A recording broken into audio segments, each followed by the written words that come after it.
I'll fix it in post. Let's move on to the Microsoft conference now. Woo, resolutions! Yeah, my very first note was hitting the 4K bottle early, I see, Phil Spencer. Oh, no, it's Ultra 4K. Woo. Yeah, Ultra 4K. Did you see the bit of sass that Phil threw out there later that the PS4 Pro wasn't actually a competitor for the new Xbox because it's not actually 4K? I think that was a tweet, but it might have been in an article I read. Well, I didn't see it, so it must have been a tweet. And also, feel true power. Yeah, build a PC. Yeah, I did. So the Xbox Scorpio, they named it something stupid, but you pointed out what you thought they were doing in the naming convention. Yeah, let's just dive right into that. It is the Xbox One X. Stupid, but you said that the initials would be Xbox. Yeah. So that is almost certainly what they were doing. XB1, OX. That's the only thing I could think of. Yep. Doesn't make it any less stupid. No. At this point, why don't we just call it the Xbox One XX? Someone also posted a tweet that they needed to have a super energy efficient version called the E, so that the Xbox One lineup would spell sex. Because the Xbox One S, then you'd have the Xbox E for eco, and then the Xbox One X. And that also represents all the kids that are online that fucked your mom. Yeah. So, I mean, they were touting it. Obviously they didn't learn a damn thing from Nintendo. No. Granted, the Wii U's problems didn't just extend solely from its terrible name, but it definitely didn't help things that, it sounded like it was just an expansion or, an add-on to the Wii. But, terrible name. Yeah. I did like, though, that they actually put up a few real specs. It wasn't just 6 teraflops. They gave us how much RAM it had, the GPU clock speed, and they told us that it was a vapor chamber cooled console. Yeah, which is a pretty much standard PC cooling. It's essentially a heat pipe, isn't it? Yeah, pretty much. The one thing that really stands out on this, a 4K Blu-ray player. Sony, who owns the patent to Blu-ray, does not have a 4K Blu-ray player in their console. Yeah. That is true. That is very true. I didn't even think about that. I was actually pretty impressed that they were talking about frame rates and super sampling. On some things. For overall, they didn't mention a damn thing about frame rate. They mostly focused on super sampling 4K, which super sampling is, a minuscule improvement. 4K, most people, I don't think, have 4K TVs yet. No, they're getting there, though. 4K is probably another year or two away from widespread adoption. The prices are coming down. It's almost in that sweet spot where 1080p TVs start to become prevalent. And really just loading times, and that's it. Yeah. They didn't mention what the hard drive was going to be, capacity or type. I assume that they're going to go with a 7,200 RPM drive. They almost have to if they're talking about load speeds. Yeah, because the Xbox One, the standard hard drive is a 5,200 RPM drive. And that's one of the biggest. Whenever I play games, I always use an external drive. Because even an external platter drive will be faster and better than the internal drive. And also they mentioned that it's the smallest Xbox, but didn't state a size. No, but if it's smaller than the Xbox One S, which they... Oh, that is going to be so confusing, isn't it? Especially since S and X sort of sound the same as well. Yeah, and S is supposed to be slim, but the Xbox One X is going to be smaller. So I don't know how big it's going to be. I assume it'll probably be pretty close to the size of the Xbox 360. Yeah, probably. I would guess maybe a couple inches smaller. Which I wish they wouldn't have done that, honestly. I wish they would have kept it the same size for cooling issues. Because, sure, they're going to use a vapor chamber cooling system, which is nice, well, yeah, heat pipe, a fancy term for heat pipe. They're going to use a fancy heat pipe for cooling, which is good and all that, but it would be nice if the case was bigger and had some better airflow, because the standard Xbox One and the S get ridiculously hot, and they're going to be packing more powerful hardware, so it'll kind of balance itself out in my mind. I mean, it might not. They might have worked it out better. Well, it also depends on the frame, because well, at least in the other Xboxes, I've watched some teardown videos of these things. Just to, you gotta know these things, I guess. They use a lot of heat dumping into the frame of the console itself, really. So it also depends on what the console is made out of. Yeah, that's true. The other couple of specs that they mentioned were that it had, let's see, did they say 12 gigabytes of RAM? I didn't make note of that. Yeah, they said 12 DDR5 memory, which, to be honest, 12 sounds like a lot, but then you have to realize that is split between the video and the console itself, with some of it also being reserved for the OS, essentially. Yeah, but and don't forget one guy going woo for GDR5. Yeah. Well, sorry, DDR5. I have a typo on my notes. Oh, nice. If it works out to be roughly the same sort of split on the other versions of the Xbox, you'll probably get 8 to 9 gigabytes of memory to work with the graphics, like specifically for the graphics processing. Because it tends to be about 1/3 is used to run the system itself, the OS and the CPU and Which the machine. seems very inefficient, doesn't it? Yeah. But, I mean, that's, it's an improvement. And it's GDDR5. In the Xbox One, it was still DDR3. Or maybe it was DDR4. But regardless, the whole thing is 5 now, which will improve speeds. And hopefully streamline that a bit better. Because that was where they were having huge bottlenecks with the Xbox One. They just didn't have fast enough RAM. Because they were trying to do the whole multitasking thing.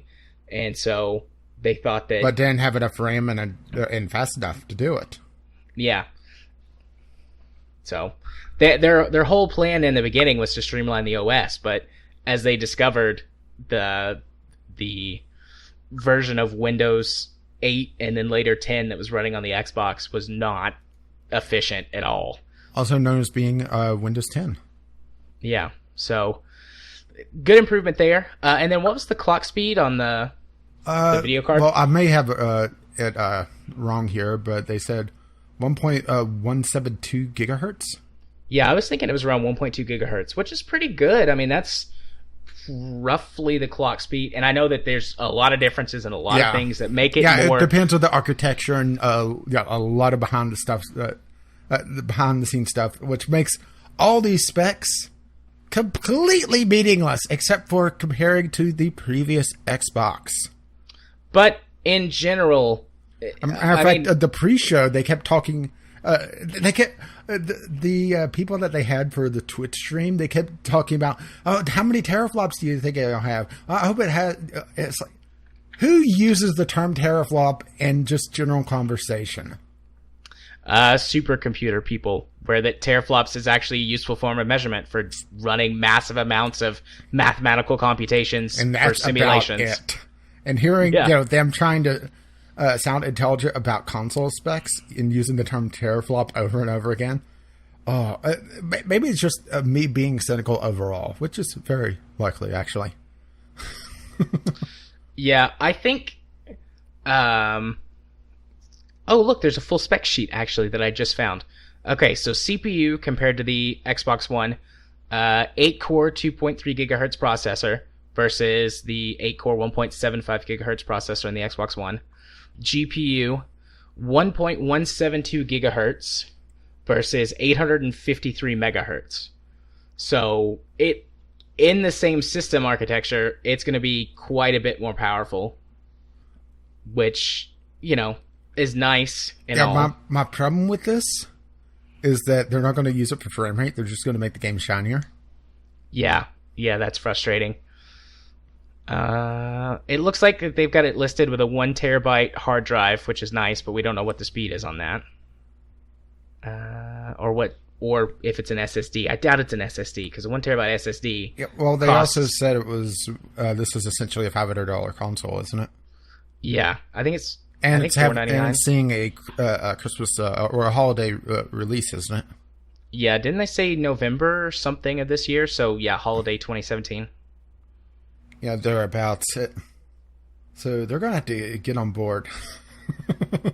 Yeah. Otherwise, they're gonna run into the Nintendo just stock issue. Yeah, I'm glad to see. Okay, so where consoles in the past have always been good in comparison to PC is having a powerful box that it just works with things. And the 360 generation, Xbox 360 generation, PS3, did that. And then they held on for too long. It didn't catch up. But the power that I think that this is going to have, yeah, it does look like it's very powerful for its specs overall. I think though that this lines up with what you could spend $800 or $900 for on a PC right now, and the optimization that comes with having one single set of specs to develop for going forward. I think we might actually get a decent 3 or 4 years out of this. It's nowhere. It's not going to be 10. I'm not even gonna go for that. But I think that we might actually get 3 or 4 years out of this one and not complain right out the gate that it's anemic. Because I put in my notes that its specs are pretty similar to what's in my rig actually. It's got faster RAM. It's got more cores in its CPU, which all of that's custom stuff. You can't really do anything with the CPU really. Yeah. But the graphics card that's in it, or the graphics processor, is right along the lines of what you can buy, like in a 480 or a 1060 or a 980. Good luck getting a 480 right now. Yeah, I think isn't the 480 up to like $500? Yeah, because of the cryptocurrency miners. Yeah, Ethereum mining. It's like the number 2 rated graphics card to mine it. But anyways, I think that it compares nicely to mid-range PCs right now. And sure, you're absolutely right. I'm not trying to say that you can compare it directly across, but it looks a lot more promising than the last one did. And so I'm hoping that it works out for them to see the console market get back a little bit. Because, we're PC gamers at heart, but the console market is still a huge part of gaming culture. And if it flops, then, it hurts gaming as a whole. So I want them to do well and have a pretty powerful box. So there I am, being the optimist on the show again. Still, we're going to wait and see. It's good to see that survived the EA's conference. Yeah. Still we'll have to wait and see once we actually get some out there that people can test and get some proper benchmarking and comparisons done. Then we'll know for sure. But I feel a little bit better about this than I did about the Xbox One launch a few years ago. So, yeah. There's that. I don't think I'll buy one. I don't know, maybe in a few years if my Xbox One dies. But really, at that point, I'll probably just buy a Roku or something. Gesundheit. Because since they're I'm hearing a beeping on my end from you. Yeah, I was hearing something going on there. And I'm pretty sure that's not from my computer anywhere. So I'm just going to blame you. I was rocking in my chair. It might have been a noise my chair was making. So it was probably just a squeak that was just barely picking up. Yeah. But anyways, since Microsoft seems to be going forward with this Play Anywhere thing, all of, or almost all of their games, at least their major titles, are going to be purchasable or playable on Windows 10. So I don't really need an Xbox to play games. So shall we move to some vroom vroom vroom? Yes, Forza 7.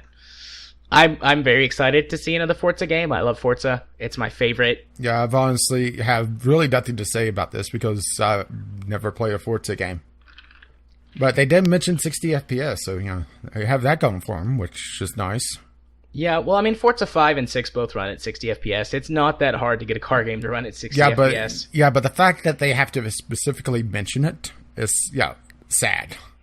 Yeah. The biggest thing that I mean, this is, if you've played Forza before, Forza 7 is more Forza with prettier graphics and updated car lists, basically. But the one thing that they've really added, or I guess two things, is one, female drivers, which is nice because, you know, there are female drivers in the real world. Mm-hmm. And they have they brought out two on stage. Honestly, I couldn't tell if that was live gameplay footage or recorded. I don't know. Hard to tell. Yeah. And the fact that, you know, they brought them out and then immediately cut to full screen gameplay footage and then, you know, never mentioned them again or showed them. They just you know, saw the silhouette going off the screen or off the stage. It's like, okay, so why even bring them out? All right, boobs. It's hard to tell, but there are some real race car drivers that use these games to get a feel for a track. So I don't know. It could have been real. It was really hard to tell. But then they also have create a driver, like customization stuff now, which I hope means that they'll have a much better campaign story, like, I don't know, whatever you want to call it, career mode, I guess. Hopefully a more in-depth one, because Forza 2 had a pretty decent in-depth career mode, and then after that it became a lot more about the flashiness of the cars. Forza 3 wasn't bad, but 4 and 5 really took a, like, they went for the whole we've got Top Gear to paying for that and pretty cars. Mm-hmm. Also, I have to say their whole reveal about the Porsche 911 GT2 RS was stupid. Yeah, that is not. Yeah, is there a huge crossover between people that buy Forza and buy supercars? I don't know. Maybe. But that's not even a great car to reveal. Like, I was like, ooh, what are we going to get something from, like, Ferrari or Lamborghini? Well, or even I like to bring up Total Biscuit again. Yeah, Porsche, you have to give it to Porsche, you know, selling a car in the U.S. with the term 911 in it. Very true. Very true. But no, they should have brought out the Porsche 918, the Spider. That's coming out soon. And the 918 is like their flagship supercar. Well, at least it didn't come down from the ceiling this year. That's true. That was better. Even though if it was the Spider, it should have come down from the ceiling. It should have, yeah. But I just had to, like, I know about cars and Porsche. Like, I mean, I like Porsches and all that. They're cool. But they tried to make a big deal out of this, and this isn't even that great of a car. And then they had a very clumsy, and like the Porsche, it's like, oh dear, wow. Yeah. I mean, if someone there was going to, like, give me that car, I'd take it without a second thought. But, yeah, it's not that special. You're just trying to sound cool to people who don't know anything about cars. And honestly, the audience who plays Forza is probably going to know that you're bullshitting them right there. Well, to be honest... So I don't know why they did it. Well, to be honest, I don't know a lot about cars, but it didn't sound cool to me. It sounded rather lame and forced, and I wanted them to actually talk about video games. You know, the entire reason why I'm watching this conference in the first place. Yeah. But then again, what do I know? Yeah, nope, you pretty much hit it on that. I mean, it's a great car, but you're wasting everyone's time with that. No, that's later in the conference. Oh, there's lots of things wasting everyone's time later in this conference. Anyways, then they talked about how many exclusives they have. And I have a note before we get to the games. Why are people cheering console exclusives again? I tweeted that out. Unless they are first-party titles, there's no reason to cheer that bullshit. But it's like, we have the most exclusives. And everyone's like, woo! And I'm like, fuck you guys. Well, also, you get this weird thing of... Microsoft has a weird term when it comes to their exclusives, because a lot of times when they're talking about console exclusives, they mean it's on Xbox and Windows 10. Yeah. And it's just... they keep using the term exclusive, and it's like... that word doesn't mean what you think it means, you know? Yeah. But yeah, so let's dig into the list. There's a lot here, and exclusive is currently my trigger word, so I might just spontaneously combust.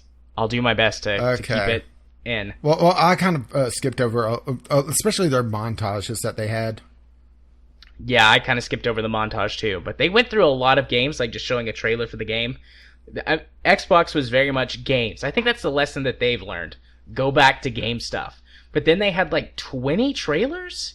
Yeah, they had 20 trailers, just a boom, boom, boom, boom, boom. And I was like, hey, I kind of know that game. I think I know that one. Oh, look, RoboCraft. Yeah. So it's like, again, they went with a fire hose. Like, let's just get all these games out there because that's what people want. Well, they talked about having over 40 games in an hour and a half conference or an hour conference or something like that.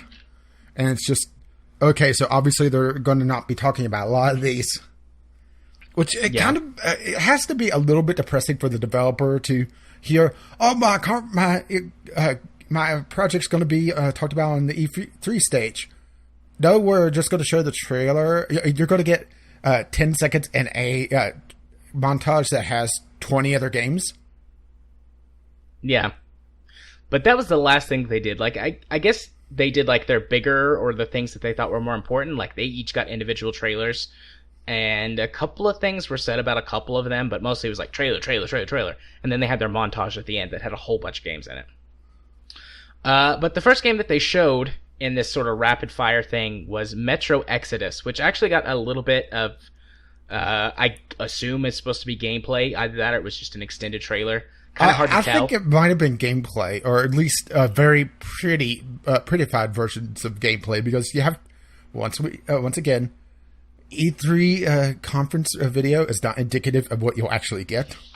Yeah, it seemed more like the stuff in the tunnel was trailer or a cutscene, and then the stuff outside of the tunnel was more gameplay. Yeah, particularly with how the camera moved. And that is something that I've kind of noticed, is that the more and more gameplay I watch that the people are using controllers, the more I hate it. It's just the way the camera moves and the way that the people have to play. It's just like, okay, they're going to check to their left and right. Left. Oh, we're back to the center. Oh, it's like it's a sweeping motion instead of that instant turn you get with a mouse. Yeah, and for a game like Metro, I think that's not going to be very fun. No, Metro is very twitchy because you have to respond super quick to things that come out. So either you're going to be hampered by the controls, or they're going to change the gameplay and make it a little bit worse. Or they're going to have a lot of auto-aim. Yeah, but Metro Exodus is the next game in the Metro series. And it looks like they're going to focus a lot more on surface gameplay. Yeah, which I think is nice.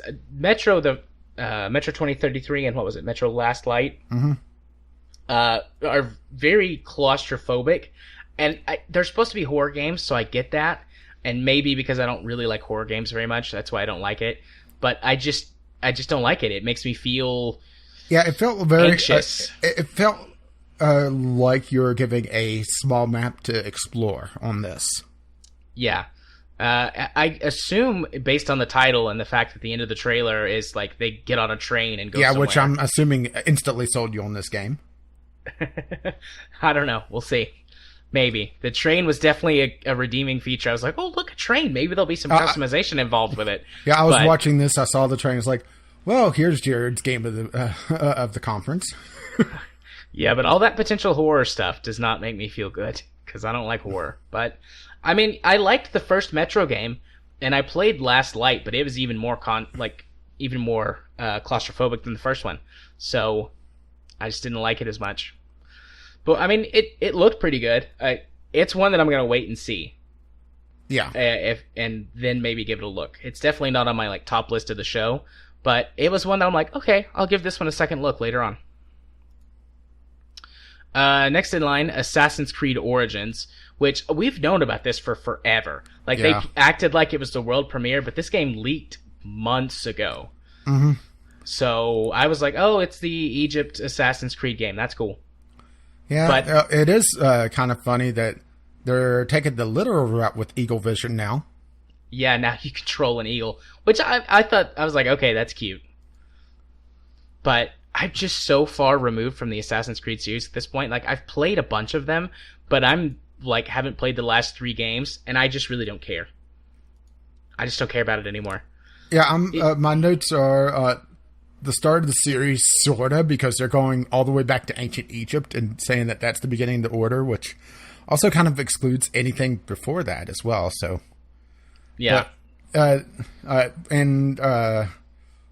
let's see if that break in the series actually pays off, because they took a year break just trying to essentially make it, pull Assassin's Creed just out of the crapper, really, because they got to the point where the game was being released and it was so buggy and broken and really just blah.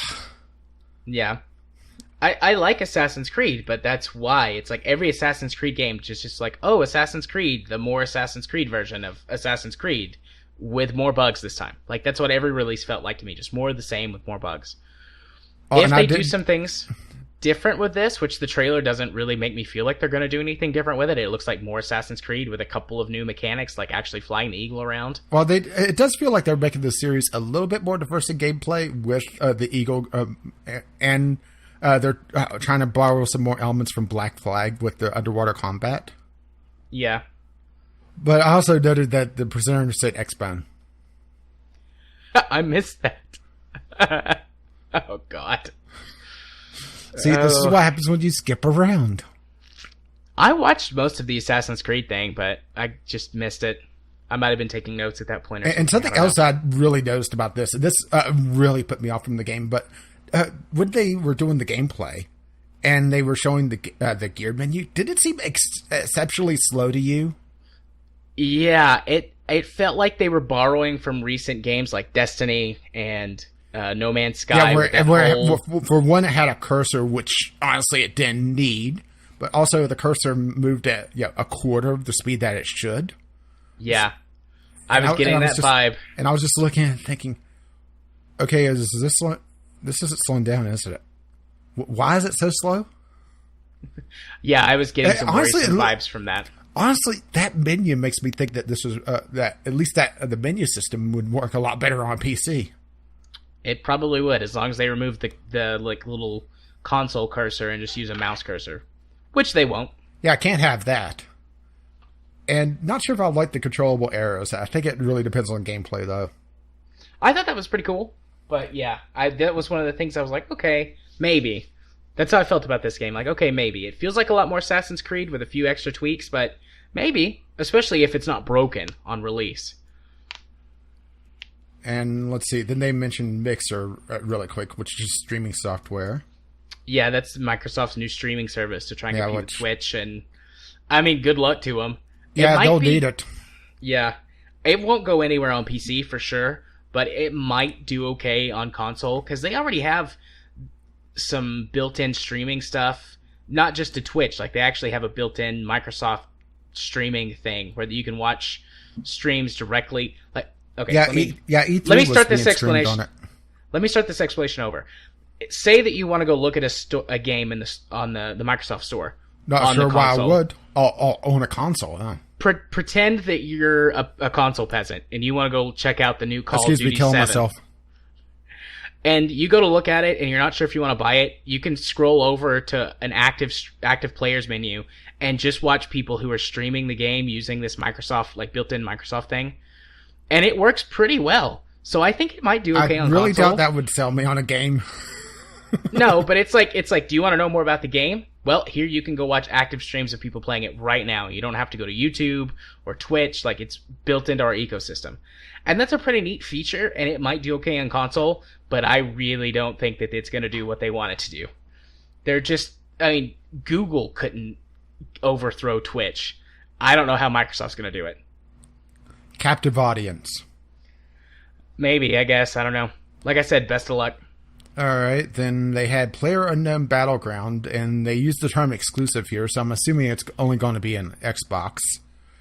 And there's a lot more info on the upcoming update for PlayerUnknown's Battleground, and I think it was the PC Gaming Show, but they really just kind of brought him out and said, well, or brought the game out. PlayerUnknown was actually on the PC Gaming Show, and said, yeah, exclusive on Xbox, and kind of just left it at that, really. Yeah, and I mean, this is already an active, known game that I think we talked about before. So, yeah, that's something else that I got, especially in the huge montage that they did later or towards the end of the show, was that it was a lot of really cross-pollination between PC and console, both ways. Games from console going to PC and vice versa. Particularly our early access games from PC going to console. Yeah. Yeah. I'm okay with this cross-pollination. Like I said, the more sort of competition there is between all the platforms, or the more sort of overlap that there is, the bigger and stronger the gaming industry becomes, as long as they don't fuck it up too much. And as long as the ports are decent. Because if a game comes to PC and you can't play it, it's may as well not be there. Yeah, and I think this kind of supports my theory of eventually there being just a unified gaming platform. Like, as long as every device still use Steam, I'm fine with this. Yeah, like every device can play every game, like that sort of thing, and eventually it's all going to be, streamed like everything else. I think that this is like the beginning steps, like all of these platforms, like things that, even last year, like I'm not sure about think. Games being streamed because at least the United States just doesn't have the infrastructure for it. Well, I'm talking about like in the next decade or two. Not it's just, tomorrow. It's not even just the infrastructure, but the United States is just too big geographically. We'll get there. You would have to have a huge server farm in every state to have a decent. Well, except for the northeast, New England, because states are tiny there for some reason. But just geographically, if you're too far away from the server, you're just going to suffer. So people out in the middle of bumfuck nowhere, the streaming service is going to be terrible for them. Nope. It's not a question of if, it's a question of when. We'll be there, and I think in the next decade we're going to see this really start to become a thing, and then in the next 2, maybe 3 decades, that will just be what it is. And all of your companies are just going to develop games. And they might have their, like Steam and Origin and all that, their platform, but it'll just be stream the game from the place, just like with Netflix. The same things that you're saying about this right now, people were saying about Netflix 10, 15 years ago. And look at where we are now. Netflix there's one rivals Comcast. There's one key difference between Netflix and a streaming video game. Input. I know. Controller input. Well, I was going to say that you could buffer. Fair. Because you could, even if you're on a crummy connection with a terrible lag, you can allow a movie to buffer for 5 minutes and, not have to worry that much. Doesn't work that way for gaming. Unless you're playing something like Civ. Yeah. We'll get there. Anyways, we're getting way off of E3 topics and talking about other things, so let's just keep going. Well, if you want to have a 6-hour show, so be it. Oh, God. You're the one editing this mess. Oh, God, help me. Sorry, I'm busy right now. Nice. Deep Rock Galactic. Not a lot of info, but dwarves with guns and lots of spiders. Yeah. At first I was like, sweet. And then I was like, oh, because I don't like spiders, but... It really depends on, if that's the only thing. I mean, if it's just, dwarves mining and killing spiders, that would get boring pretty quickly. Maybe for you. But moving right along to getting boring very quickly, State of Decay 2. Yep, I mean, this was at E3 last year. They didn't really show us anything new except maybe some more gameplay. Hard to tell, again. But, I mean, it looks like State of Decay 1. Yeah, well, my note for this is it feels so generic. Yeah. I mean, I really liked the original State of Decay, but there have been a lot of games that have done what State of Decay did, and I don't see any real improvements or innovations out of this based on what we've seen so far. So, I don't know.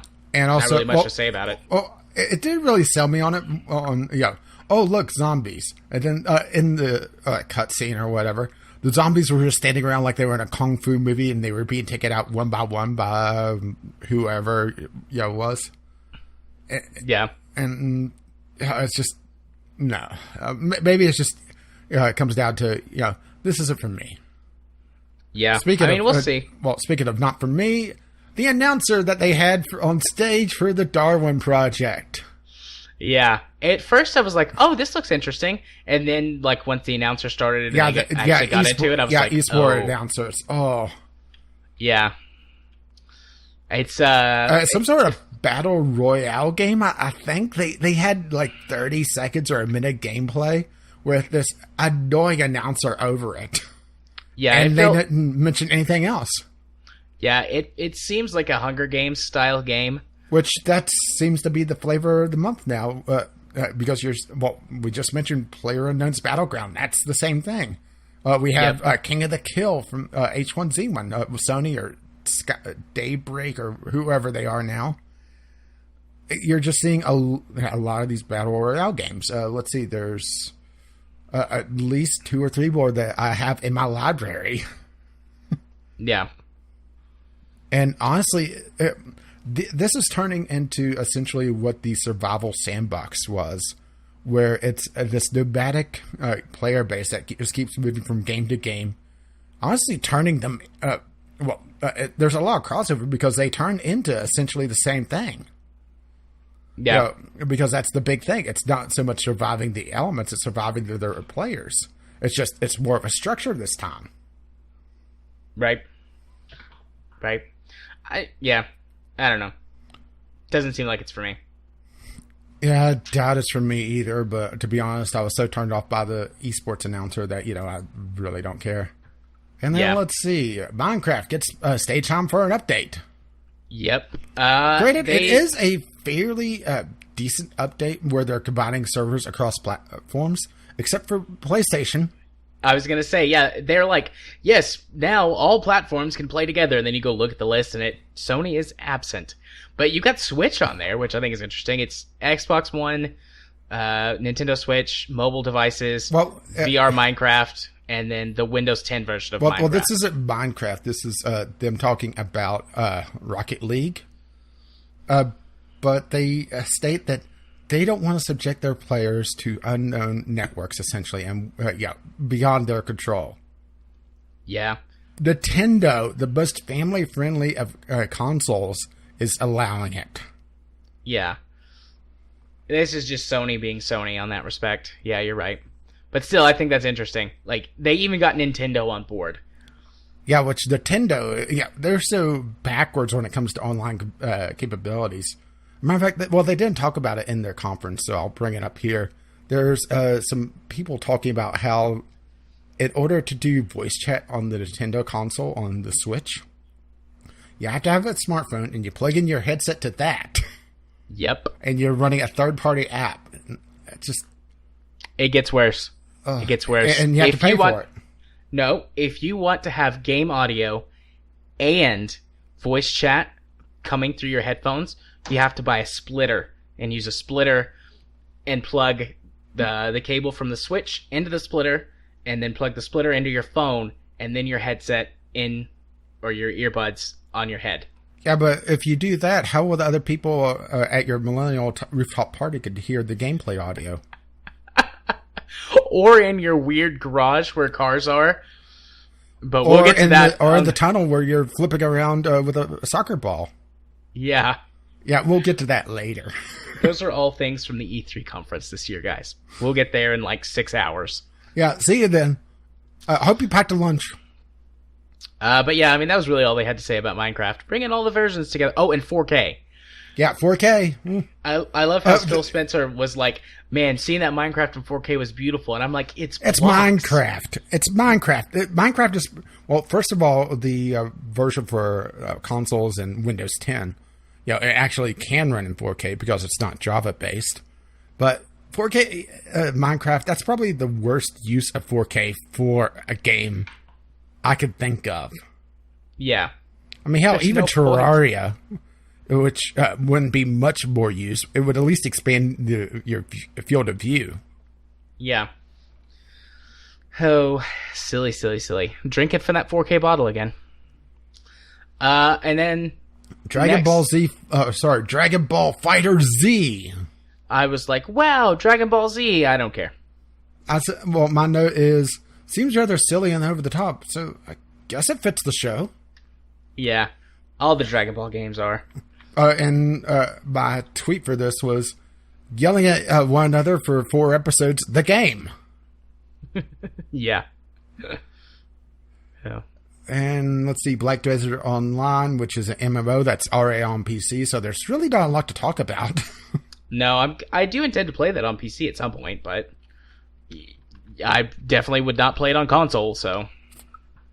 let's see, the last night, pixel art over very highly detailed backgrounds. It didn't really... that juxtaposition between the two art styles really was clashing for me. I didn't like it. Yeah, the last night. My note for that is pixel art thing, question mark. This is odd. Yeah, and there was no more info given. There's another conference had some more info, but not a lot. But let's see. Artful Escape, music-based platformer. Interesting, but not a lot more. It was a guy playing the guitar, and every time he strummed the guitar, it had some sort of notes that was propelling him upwards. Yeah, it looked neat, but as a platformer, I'm just probably not interested. Let's see, Project Vixen. No info given whatsoever. Yeah, I didn't even take a note about that, actually. And then Sea of Thieves. This actually was a little surprising to me because last year when they did this, they had the horrible streamers. And this actually looked like a fun game this time. Yeah, it looked way better this go-around. Granted, I think the first time they showed it, it was pretty much an alpha. And just comparing the graphics between the two and the gameplay, it's day and night, really. Yeah, it looked a lot better and a lot more fun this go-around. Although I did like the streamers last year because it felt super campy. And, I mean, it was bad, but it was, like, bad in a fun way. And I kind of like that. But that's just me. Cause, yeah, you're bad in a, well, kind of a fun way. I'll take it. But, I did kind of like the jokes breaking the fourth wall with the narrator. Yeah. I wonder if that sort of humor will play over into the game itself. I don't know. Maybe, but I find that hard to believe. I felt like that was pretty structured to do as a trailer. Yeah, for the trailer, it didn't really give a lot of gameplay feeling. Granted, they did show a fair amount of gameplay in this. And it looks like it's mostly teams of players. Yeah. So, if you're going into this by yourself, you're completely out of luck, unless you're allowed to play with randoms, which... Not a game I would want to play with randoms, to be perfectly honest. No, probably not. And PvP combat, question mark, because they didn't really tell you if that was other players on the other ship. It was a little hard to tell if they were or not. Yeah. Because towards the end of the trailer, there was another ship that showed up that was trying to steal your booty. Booty. Wink. Booty.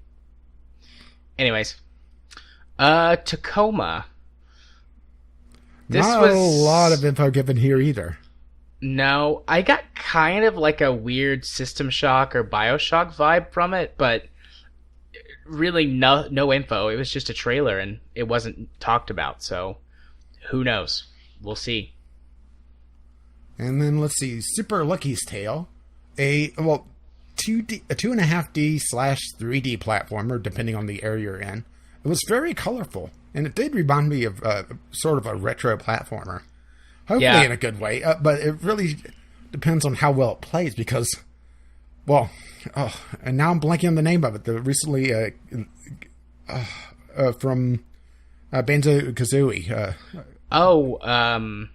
Ukulele? Ukulele, yeah, thank you. I was completely blanking on the name for a moment. Ukulele showed that even though you brought in the development team from an old platformer, it still has to play well. Yeah. Well, Super Lucky's Tale is originally a VR title. And now really? I didn't see that. Yeah. I think there's actually 2 Super Lucky's Tales. Or maybe this is the second one. I don't know. But it's originally a VR title that they have made a non-VR version of to come out on Xbox. So strange.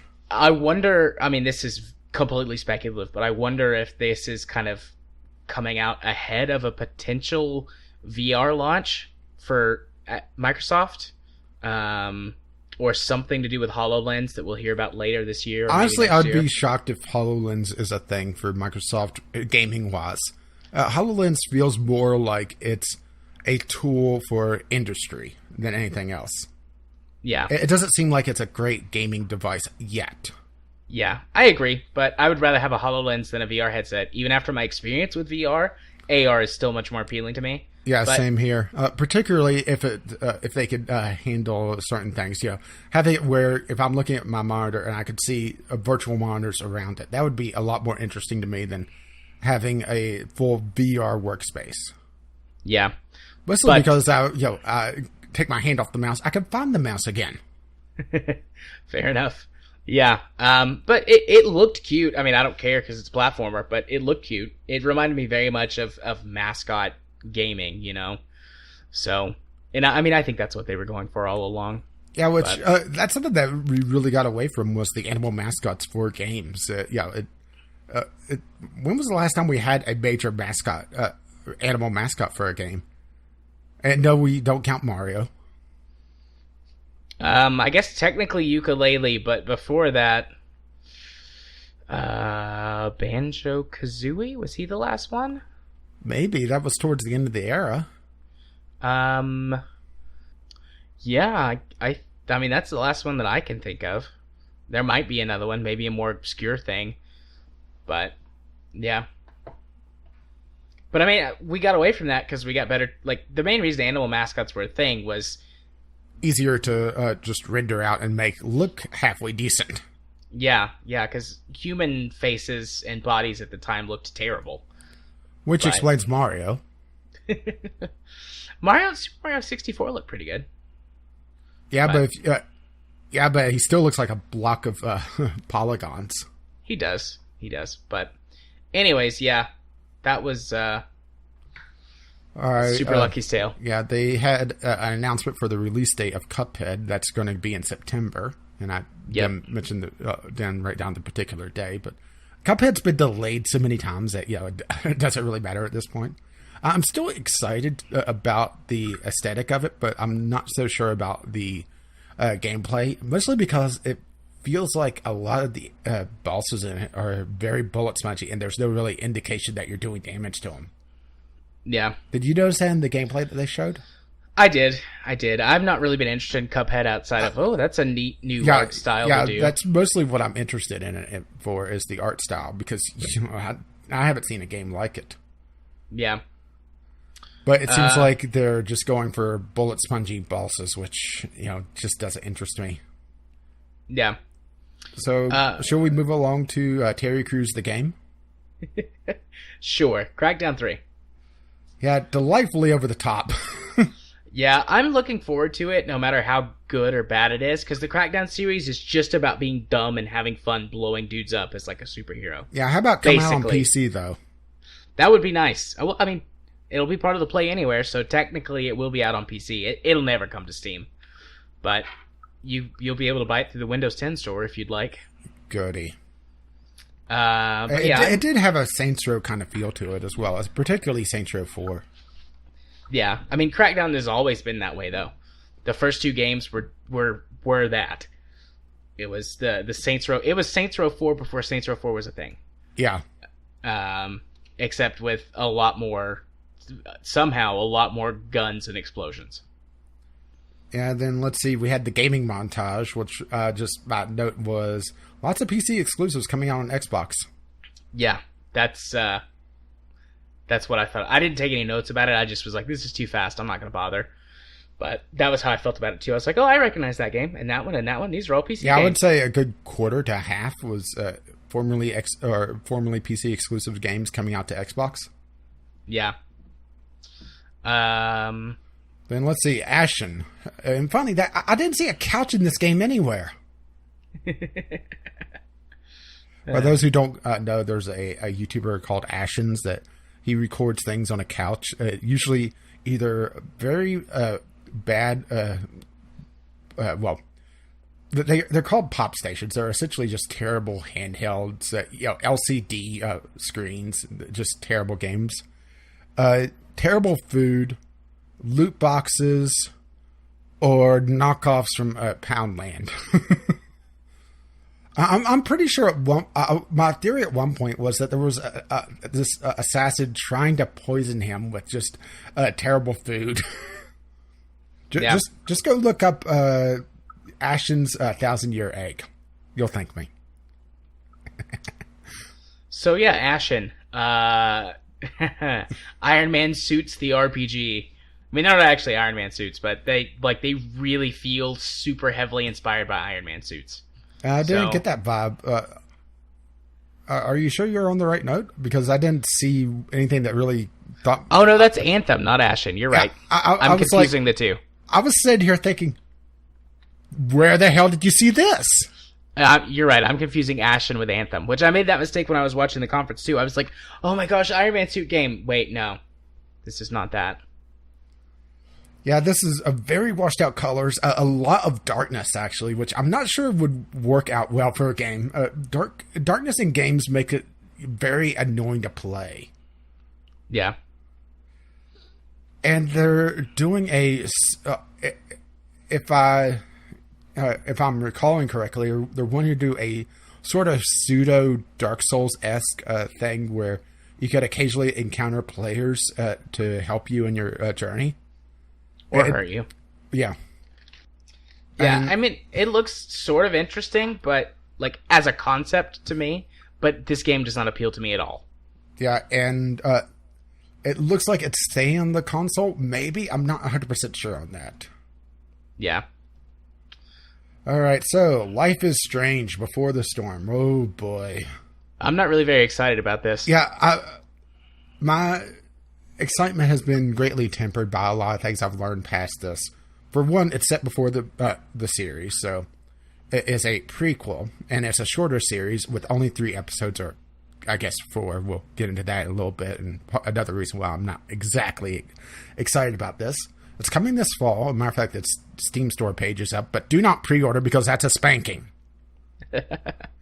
But the main thing that has me taking pause with this, one, the original voice actress for Chloe, which is the focus of the game, is not in this game because the voice actor strike. She is doing a consulting role on the story, but she can't voice act for it because she'd be breaking union.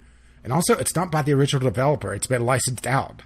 It's being developed by Tech Nine Games, which has an amazing backlog of not much.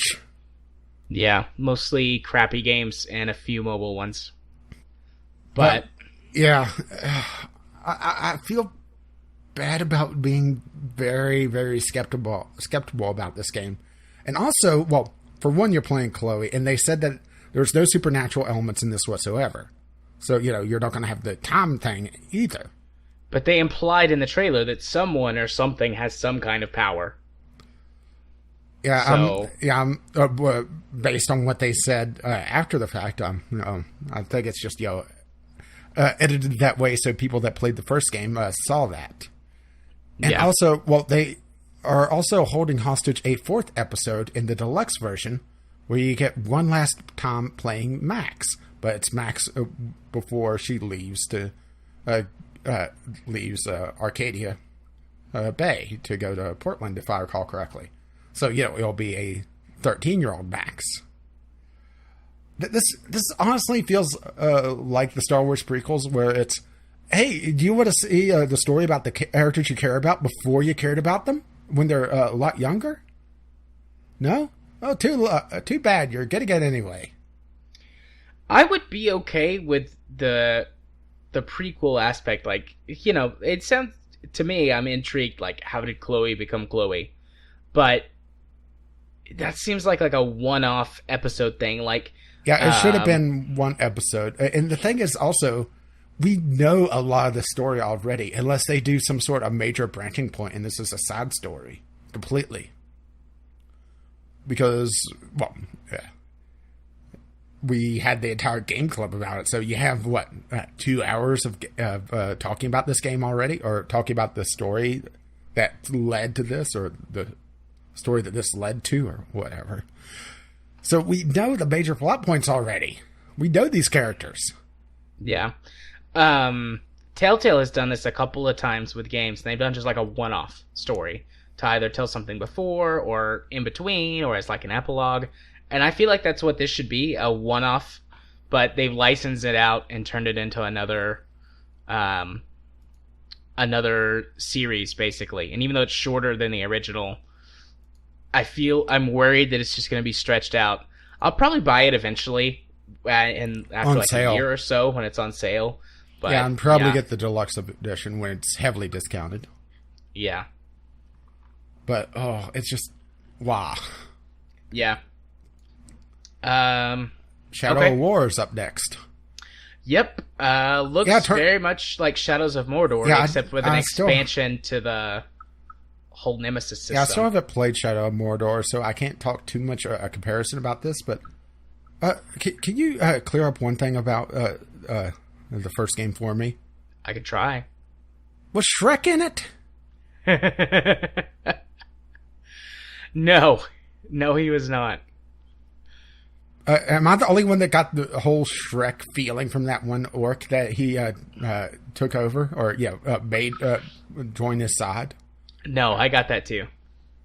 I thought it was funny though. Like, well, I'm not sure what I think about this, because Lord of the Rings, yes, it has humor in it, but it's usually to break up a very tense situation.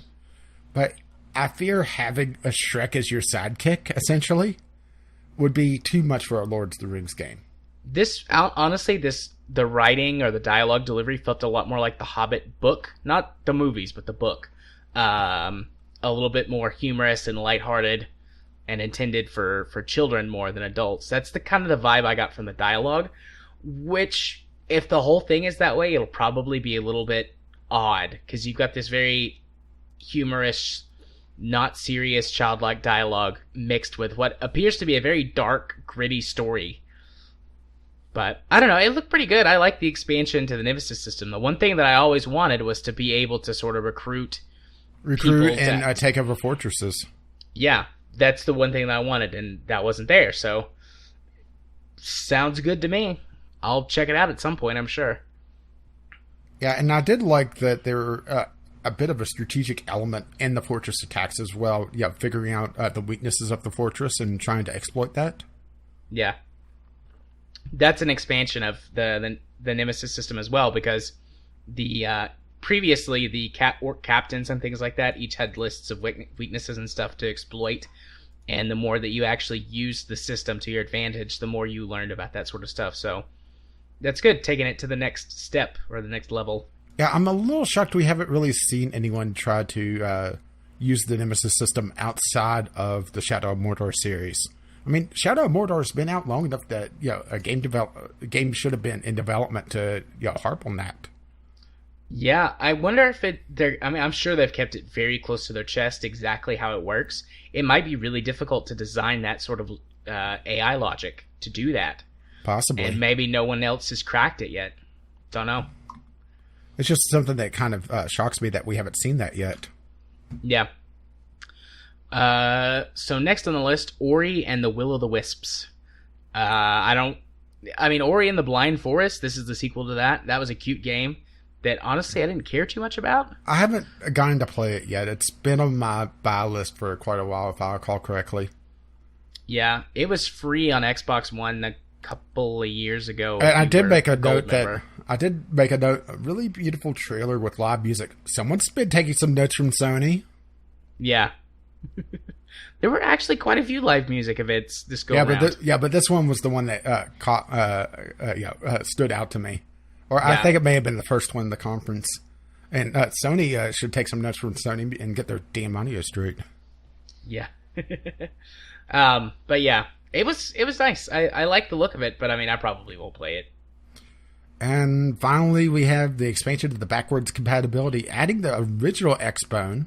Or sorry, the Xbox. Remember, it's Xbox, not Xbone back then. The original Xbox, yeah. Because it was Xbox One, and now it's the Xbox One. Whatever. That's nice, but... Well, what kind of got me a little bit excited by this announcement wasn't the announcement itself, but also because I didn't care, but the game that they used as an example. Crimson Skies? Exactly.